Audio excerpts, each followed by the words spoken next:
Okay, my name's Elliot, and today we are going to be drawing a starfish. And sorry if I cough because I'm kind of a little sick today. So we'll start with a kind of wiggly line. Then you'll do another one. Then repeat that step again.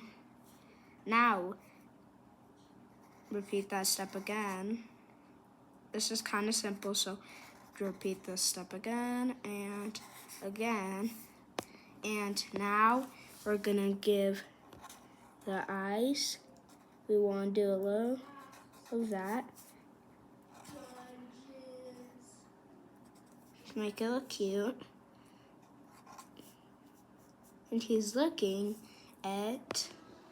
amazed at this little seaweed, I mean.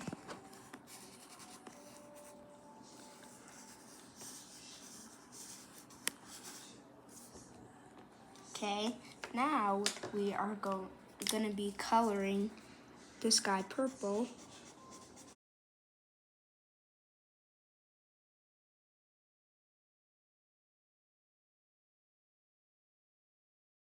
Make sure to like and subscribe. This is what Elliot's looking like. Yours doesn't have to look like that, guys. Bye.